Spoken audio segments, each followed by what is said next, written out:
comes to money and finances, it's not always a question of how much we earn, but also of how we save and manage it. Ladies, it's not only important to earn money.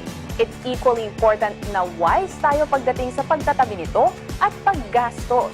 Pero with the bills we have to pay and the necessities we have to buy, paano ba natin mamamanage ang finances natin to make sure na mayroong natitira sa ating savings account at emergency fund?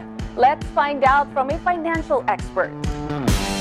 Hello everyone, I am Christian Joy Flores Sombilio. I am a professor and also a unit manager and financial advisor and also a co-owner of Health in a Plate Diet Delivery. The first thing is the mindful mindset. So when we say mindful mindset, alam ng babae, alam niya kung saan siya gagastos, ano ang gagastusin niya, so prepared siya. Versus the impulsive purchaser naman or impulsive buyer. So ito yung unplanned and unorganized na paggastos. Parang pag gusto mo, bibili ka. Not considering kung may matitira pa sa'yo o wala na. So yung cash-driven mindset naman, ito yung if I cannot buy it in cash, I will not buy it. Versus naman yung credit card dependent mindset. So yung credit card dependent mindset naman ay okay lang naman. So nililiteral ng iba yung paggamit ng MasterCard. They become a slave to their card. Money management is a behavior.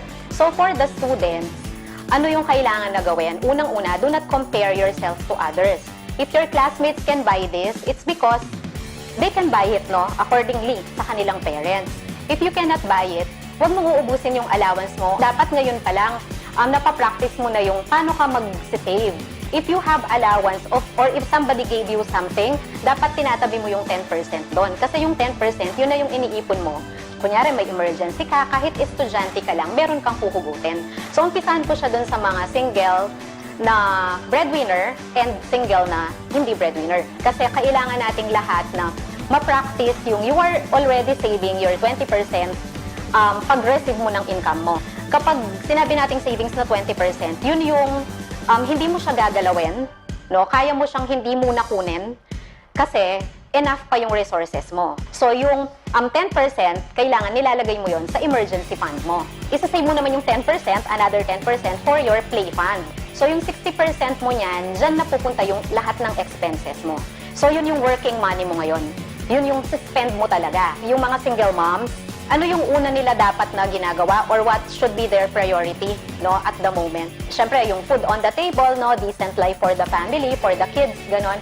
Plus, kailangan ready yung mga single moms with their life insurance also. Tapos, ready din sila sa health insurance nila. Kaya nga sila tinawag na single moms, di ba? They work, they are the sole person who work for the kids.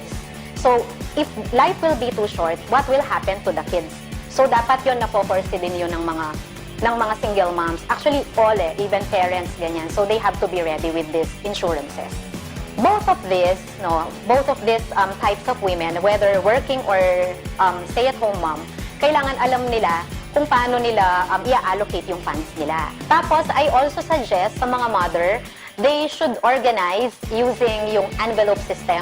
Yung kung para saan yung kuryente, ilalagay na nila kagad yun. Water bill, no? Wi-Fi, food, etc.